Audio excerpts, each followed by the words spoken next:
Days Later and its sequels has one of the most realistic zombie infections. Also, I absolutely love that franchise, and today we're going to find out how to defeat rage virus zombies in real life. First of all, we should know what is rage virus and what it does. Knowing is half the battle. Rage virus is supposed to be a cure to human anger. But guess what? It mutated and caused the exact opposite. Since it's related to Ebola, it will liquefy some tissues of body, which causes bleeding from every hole in your body. It messes with your frontal lobe, which is responsible for thinking. It also messes with your amygdala, which is for instincts, and increases cortisol, which is a stress hormone, and it does pump up adrenaline. That's why they can outrun you or overpower you. Since they're not magical undead of Walking Dead, they will starve to death if left with no food. Also, you don't necessarily need to destroy the brain, and you can even use drugs and poisons on them. But how do zombies identify infected from non-infected?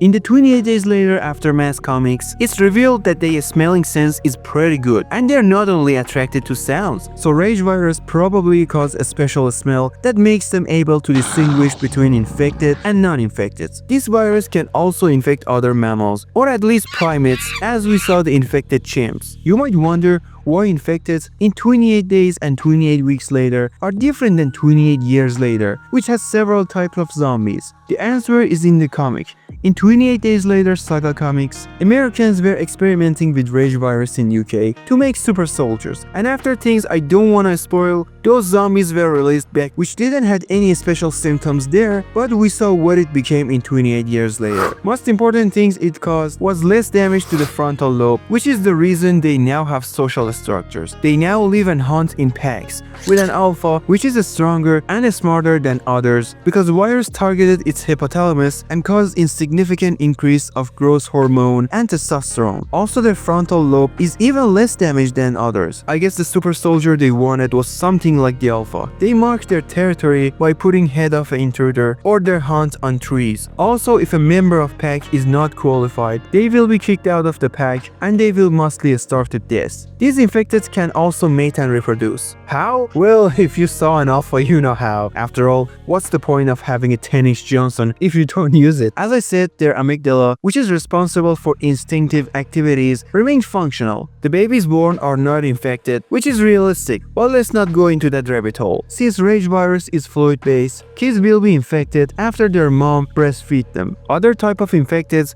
are crawlers. And the last thing about infecteds, especially alphas, is their symbiotic relationship with crows. As you saw in the bridge scene, Alpha spotted them after crows started circling above them and giving away their location. Crows do similar with wolves. They locate the prey and lead the wolves to them, and in return, wolves let them eat leftovers of their food. So, how you can fight them? Before I tell you that, hit that like button and the notification bell, so next time I upload a video, you won't miss it. First, you need protective eyewear. If a single drop of infected blood gets into your system, whether into your eyes or mouth or nose or wounds, you will be infected. So you need a face mask that also protects your eyes, like the mask Selena uses in the comics. Paintball mask seems fine. These infecteds rush at you, so you'd better have a helmet that prevents you from hitting your head somewhere and knocking you out. You can wear a helmet with a face shield, but face shields makes it harder to aim a gun, sometimes even prevent it. Wear protective gloves too. They might stop their bites, and even if not, least you can do is to prevent your hands from getting dirty with infected blood. Wear leather or just wrap fabric around your limbs. They won't stop an alpha from ripping your limbs apart, or it won't absorb blunt force when infected smash you, but at least it can stop their bites. Just don't wrap too much that restrict your mobility. For lower body, jeans and boots can get the job done. If you're a male, consider using a pelvic protector, like the ones used in martial arts. I'm not joking. What if your balls get hit in middle of the fight? Or zombies try to bite it? Even if their teeth cannot penetrate your pants, its pain will definitely F you up. So don't forget that. If there is any parts of your body that is not covered, put iodine on it so it will reduce the chance of getting infected. Always carry emergency food and water. Don't drink from streams, cause if an infected passed from there recently, it might get the water polluted. Filtration straws cannot remove the virus, so you should use water purification tablets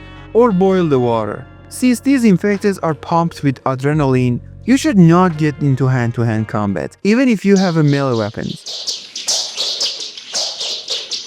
maybe only if you have total body protection. But it is still not worth the risk. If all you can possibly have is a melee weapon, then get something blunt, like a mace or a warhammer or a crowbar or even a metal pipe. Why not something sharp like a machete? Cause they need sharpening and will splash infected blood everywhere. Even blunt weapons will splash, but not as much as blades. And worse than all, it can get stuck into zombies' body and leave you with no weapons in middle of a fight. What about using bows? For taking out a human-sized target that doesn't feel pain, you need a bow that is at least 50 pounds heavy, which is not very easy to use, especially if you miss or need to shoot several targets. Don't forget these infected lives in packs. Using a compound bow can help because it has a let-off that makes it easier to hold at ready status. I talked about bows in a dedicated video, and I'll put a link to that at the end of this video. You can also use poisoned arrow or put tranquilizers on arrowheads. They probably won't act fast, but they are your best bet against alpha zombies. You can also use 200-pound warbows that could even penetrate knight's armor.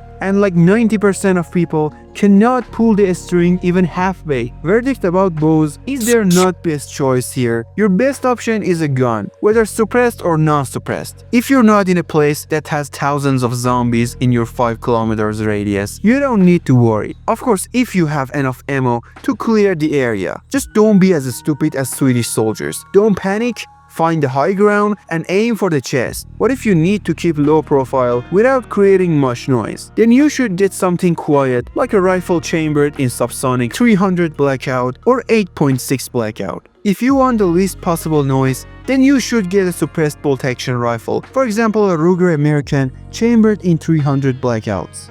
The short barrel fixed 8.6 is the best option if you have a suppressor. What if you can't get them? Then you need to make them. Unfortunately, YouTube doesn't allow me to teach you how. But if this video gets 1000 likes, I'll put a link to a book that teaches you that in the comment section. If you don't want and can't make suppressors, it would be better getting a pump action shotgun, since they are legal in most areas. Lever action rifles can be better than bolt action rifles. Don't go for a pump action rifle. Most of them are not reliable. You can't risk your life with them. Maybe unless if you get a rifle that is one of the old ones and isn't a 22 cal and its ammo is not rare and exotic. Modern ones are trash, and regardless of what gun you use, you can add a bayonet at a last resort, especially if you don't have a suppressor. Don't forget a flashlight and an optic. A red dot is enough unless you use something long range, and if you do, you shouldn't forget backup sights for close range. A laser sight might be useful for close quarter battles, since it's basically lets you point fire. For a pistol, a 9mm can help. Pick the model you prefer. Just add lights and a red dot or laser sight. Trust me, that increased aiming speed will worth it if a cannibalistic mess head is charging at you. Also use hollow point bullets. And last, don't forget a knife with a blade type that you can use it for stabbing. It should not be your first choice, but it can be your very last resort. What do you need to take down an alpha? Probably the best option that won't give away your position is the fixed 8.6. It's super duper quiet and its heavy projectile packs a punch. Maybe you can one-tap the alpha. Even if you can't, you will still have time to land more shots if crowds don't give away your position. So being under a roof or any form of cover can help. If you plan to take on a pack, then first thing you should do is to take out the alpha. They are way more dangerous than others. If you can't have a fix or any suppressed gun, then your best choice is a 12 gauge shotgun loaded with the strongest slug you can find. Also, big game hunting rifles, especially double barrel bolt action guns, are pretty good cause they're designed for hunting deadly games like lions and tigers. They have 2 barrels, so if you miss the first shot, you can land the second one before racking the bolt, cause you might not live long enough to cycle your gun. Also, if their bullets, like 500 Nitro Express, is powerful enough to take out elephants and lions, they will definitely be enough for an alpha. Downside of them is they are very rare, expensive, complex to maintain, and heavy. Since infected moves in packs, never focus too much on one target, or the others will attack you from other sides. One of the best remaining strategies is to lure as many infected as you can inside a building with sounds and noises, and also perfumes, since they are sensitive to familiar smells, and then set the place on fire. Or you can make toxic gases by combining few simple household items that I don't think YouTube allow me to say. Making traps from any kind is the best way to get get rid of infected. Punji spikes, especially if you put poop on them, like what Viet Cong did to cause terrible infections, tripwires, or any others. Turn the place around you into Vietnam. Just put some signs so you won't step on your own trap. If you can't do any of these, then your last chance is to find an advantage point, like roof of a gazebo. Don't forget to make sure infected have no way to climb there. Then make few spears by attaching knives to broom handles or metal pipes. You can use tape or rope, but welding is best option. Make sure to have multiple of them and test their durability before going for battle, cause they are not very durable, and if you have only one, if it breaks, you will be a sitting duck. They should also be long so you can reach the target. After that, get a face shield to cover your eyes and other face cavities. Then go to the roof of the gazebo and start making noises. When zombies are down there, you can poke them with a spear and hit their arteries so they can bleed to death. What if an alpha came to you? Then rest in peace. If an alpha came, you can throw containers of bleach or any chemicals that will hurt its eyesight. There is really not much you can do against an alpha without guns or traps or special equipment. So yeah, I guess that's it. Thanks for watching.